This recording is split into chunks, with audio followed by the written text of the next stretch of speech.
Hello दोस्तों, welcome to railway updates. तो जैसा कि आप थंबनेल में देख रहे हैं, आज हम कुछ ज़रूरी टॉपिक्स पे चर्चा करेंगे।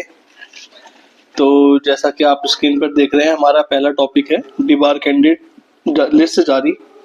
तो इलाहाबाद की साइड पर लेफ्ट हैंड साइड में आप यहाँ देख रहे हैं, यहाँ पर डिबार कैंडिडेट्स लिस्ट जारी की गई है। लेकिन ये जो पीडीएफ है हमारी पासवर्ड प्रोटेक्टेड है, ये ओपन नहीं हो रही है। तो इसमें बच्चों को, इस लिस्ट के अकॉर्डिंग बच्चों को जिनके इसमें नाम है उनको मेल एंड मैसेजेस भेजे जा रहे हैं। जो जो कैंडिडेट्स डिबार हुए हैं, जिन्होंने चीटिंग की है या फिर एक दूसरे की स्क्रीन में ताकाजाकी की है या ज़्यादा शोर गुल्ला एग्जाम टाइम में किया है। तो ये तो हुआ हमारा पहला टॉपिक डिबार कैंडिडेट्स के ऊपर। तो हम सेकंड अब बात करते हैं, डीवी मेडिकल में क्या 1:1 कैंडिडेट्स ही जाएंगे या 1:5 कैंडिडेट्स भी जा सकते हैं, ऐसी क्या कंडीशंस बन रही है। तो जो जहां भी आपको मैं एक सेकंड दिखाता हूँ स्क्रीन पर, ये हमारी नोटिफिकेशंस में डॉक्यूमेंट वेरिफिकेशन पैरा नंबर 4 में है। इसमें देखो साफ साफ लिखा हुआ है, based on marks and merit candidates part A CBT2, part B CBT2 score and candidates equal number of vacancies will shortlisted for document verification। मतलब इस बार की नोटिफिकेशन में साफ साफ है कि इस बार जितने कैंडिडेट शॉर्टलिस्टेड होंगे, नंबर ऑफ वैकेंसीज के अकॉर्डिंग ही कैंडिडेट शॉर्टलिस्टेड होंगे। लेकिन क्या पूरे बच्चे ना मिलने पर 1:5 या 1:3 RRB बुला सकता है, और ऐसा बुलाना भी चाहिए क्योंकि इस बार वेटिंग लिस्ट है नहीं। तो मेडिकल इसका A1 स्टैंडर्ड का है, इसमें मेडिकल में बहुत बच्चे आउट होंगे, तो RRB को 1:3 या 1:5 के उसमें बुलाना चाहिए, जिससे कि जो बच्चे कैंडिडेट्स बाहर हो जाए उनकी जगह पर इन्हीं बच्चों, सिलेक्टेड बच्चों में से ही रीपैनल लाकर, वेटिंग लिस्ट लाकर उन बच्चों को उसी कट ऑफ से उठा लिया जाए। बाकी देखें अब RRB क्या करता है, वो तो फाइनल कट ऑफ में ही पता पड़ेगा, फाइनल लिस्ट में ही। तो हमारा अब हम देखते हैं इसका तीसरा टॉपिक, फाइनल जो कट ऑफ है हमारी, जो फाइनल मार्क्स में, फाइनल कट ऑफ में जो मार्क्स ज़्यादा इंक्रीज हुएंगे, मार्क्स जैसे जोन वाइज 2018 में जो मार्क्स थे वो कई जोन में 30 नंबर बढ़े थे, कई जोन में 35 नंबर बढ़े थे, कई जोन में 38 मार्क्स तक बढ़े थे। क्या वो सिर्फ इसलिए बढ़े थे कि वहाँ पर नंबर ऑफ वैकेंसीज कम थी, या इसलिए बढ़े थे कि वहाँ पर साइको में ज़्यादा स्कोर वाले बच्चे ज़्यादा क्लियर हुए थे। तो मैंने अपनी जो रिसर्च की है उसमें मैंने यही देखा कि जहाँ वैकेंसीज कम है वहाँ तो मार्क्स ज़्यादा बढ़े हैं, लेकिन जहाँ वैकेंसीज ठीक ठाक है वहाँ पर भी मार्क्स ज़्यादा इंक्रीज हुए हैं। तो हम डायरेक्ट ये नहीं कह सकते कि वैकेंसी कम होने की वजह से उन जोन के ही मार्क्स सिर्फ ज़्यादा बढ़े थे जहाँ पर की वैकेंसी कम थी।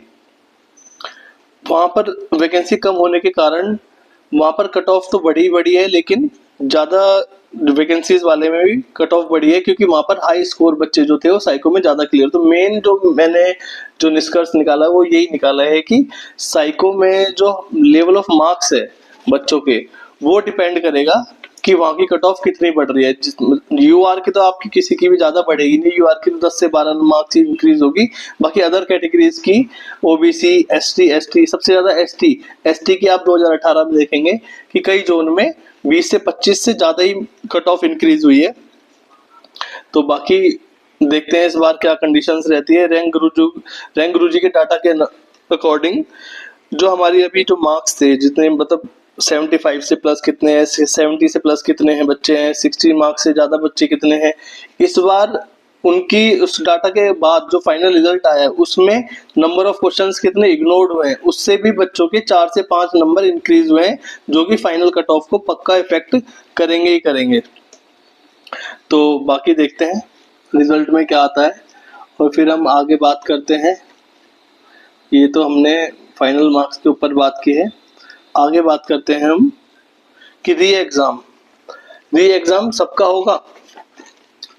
देखो जो 2018 में जो कंडीशंस बनी थी उसमें भी सेम हुआ था। उस बार कई बच्चों की स्क्रीन पे जो डायग्राम्स थे वो पूरे ओपन नहीं हुए थे, और कई बच्चों की स्क्रीन बंद हो गई थी, और उड़ीसा साइड एरिया में चक्रवात आने के कारण वहाँ पर एग्ज़ाम को कैंसिल कर दिया गया था। तो वहाँ पर अगले 10 दिन में, 10 से 12 दिन में एग्ज़ाम को करा लिया गया था, 10 से 15 दिन में, और उसके अगले 10 दिन में रिजल्ट को दे दिया गया था। तो इस बार भी शायद, अच्छा हाँ, एक चीज और पिछली बार देखने को मिली थी, उस बार 2018 में बच्चों को ऑप्शन दिए थे कि आप पूरे, जिसको एग्जाम देना है, जिसको लग रहा है कि हाँ ठीक है एग्जाम उसका अच्छा हुआ है, वो ना दे, और जिसको देने के इच्छुक है वो फॉर्म फिल करे और री एग्जाम दे सकता है। तो इस बार भी आरआरबी को यही करना चाहिए, बच्चों को उनकी कंडीशंस पे बता छोड़ देना चाहिए कि आप एग्जाम देना चाहते हैं या नहीं देना चाहते हैं, क्योंकि कई बच्चे ऐसे हैं जिनकी स्क्रीन ऑफ हुई है लेकिन उसके बावजूद भी उन्होंने अच्छे अटेम्प्ट कर लिए हैं और वो मेमोरी में भूले नहीं थे, और कुछ बच्चे भूल चुके थे जहां पर ज्यादा परेशानियां देखने को मिली थी। तो ये टोटली आरआरबी पे डिपेंड करता है, आरडीएसओ पे डिपेंड करता है कि वो अब कब तक नोटिस जारी करते हैं और कब तक इस चीज के बारे में क्लियर करते हैं। री एग्जाम हमारा 7 अगस्त से पहले पहले होने की पूरी कंडीशंस बन रही है। अभी भी अगर 1-2 दिन में अगर नोटिस आ जाता है तो 7 से पहले री एग्जाम हो जाएगा और अगले 10 दिन में रिजल्ट आ जाएगा। तो जब तक आप NTPC, group D, technician, ALP 2025 की तैयारी में लगे रहें, टाइम वेस्ट बिल्कुल भी ना करें, क्योंकि 1:1 में ही बच्चों को बुलाया जाएगा।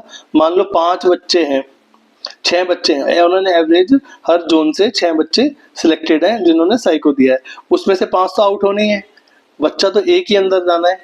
तो उन 5 बच्चों में हम भी हो सकते हैं, आप भी हो सकते हैं, कोई भी हो सकता है। तो सबको अपनी आगे की प्रिपरेशन चालू रखनी है, उसी पे डिपेंड नहीं रहना है। बाकी मैं तो यही होप करूंगा कि सबका रिजल्ट बहुत अच्छा जाए और सब कुछ अच्छे से हो। बाकी ये नोटिस जो आरआरबी ने, आरडीएसओ ने दिया ही था, और एक नोटिस और जो एग्जाम से पहले उन्होंने दे रखा था, डाल रखा था सेंटर्स पर कि ये कंडीशंस बन सकती हैं। तो इन कंडीशंस में यही होगा, जिन बच्चों की जो स्क्रीन ऑफ होगी या कुछ भी होगा उनका हम री एग्जाम लेंगे, ना कि सभी बच्चों का। तो अभी तक तो ऐसा ही लगता है कि जिन बच्चों को प्रॉब्लम हुई है उन्हीं का री एग्जाम लिया जाना चाहिए।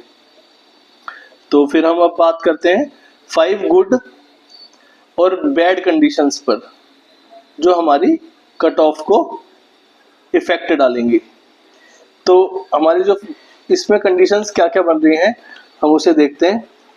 इसमें जो कंडीशंस बन रही हैं हमारी, सबसे पहले जो हम गुड कंडीशंस देखते हैं, गुड कंडीशंस में ये है हमारा कि इस बार जो नंबर ऑफ वैकेंसीज है और नॉर्मलाइजेशन है और पार्ट बी है, और मार्क्स जो बच्चों ने पार्ट ए के अकॉर्डिंग पार्ट बी में ज्यादा डिस्क्वालीफाई हुए हैं। तो नंबर ऑफ वैकेंसीज इस बार तो ऑलमोस्ट मतलब कम ही है, लेकिन इस बार नंबर ऑफ फॉर्म्स भी कम ही अप्लाई हुए थे, और इस बार नॉर्मलाइजेशन भी नहीं है। नंबर 2, इस बार पार्ट बी में ज्यादा बच्चे डिस्क्वालीफाई हुए हैं, क्योंकि पार्ट बी में इस बार पेपर का लेवल थोड़ा ज्यादा अच्छा था। और इस बार मेडिकल, जैसे अब 1:3 में अगर आरआरबी बुला लेता है तो इस बार कई बच्चे शायद मेडिकल देने जाए ही ना, क्योंकि कई बच्चों का टेक्नीशियन में अच्छी जगह सिलेक्शन हो गया, इन्होंने साइको एग्जाम छोड़ा है। अभी हाल फिलहाल में आरआरबी जेई का रिजल्ट आ गया है, तो हालांकि जेई का रिजल्ट आने के बाद आप खुद ही सोचो कि जेई लेवल का बच्चा वो एएलपी में मेडिकल या डीवी देने क्यों ही जाएगा जब उसका इसमें सिलेक्शन हो चुका है। और 8 गुना कैंडिडेट्स पूरे मिले भी नहीं है, आरआरबी को 5 से 6 गुना कैंडिडेट्स मिले हैं जिन्होंने साइको दिया है। ये तो हमारी गुड कंडीशंस है। और हम बैड कंडीशंस देखते हैं, तो पिछली बार आप सबको पता है 1:5 के रेशियो में बुलाया गया था, इस बार 1:1 में बुलाया जा रहा है। 2018 के मुकाबले इस बार का 2024 का जो पेपर था पार्ट ए का मेंस का, वो इजी था, तो इससे भी कट ऑफ थोड़ी इंक्रीज हो सकती है। काफी बच्चों के पार्ट ए में बहुत अच्छे अच्छे मार्क्स हैं, जो रैंक गुरु जी के डाटा पे आपने देखा ही होगा। और इस बार साइको के लिए हमें ज्यादा टाइम मिला है कंपैरिजन टू 2018। तो ये कंडीशंस भी बन रही है जिससे कि आपकी कट ऑफ इंक्रीज जा सकती है। बाकी होप बनाए रखें विद होप भाई, और चैनल को लाइक करें, सब्सक्राइब करें। हम वीडियो यहीं खत्म करते हैं और फिर मिलते हैं आप सबके साथ किसी नई वीडियो में। टाटा बाय बाय, जय श्री राम।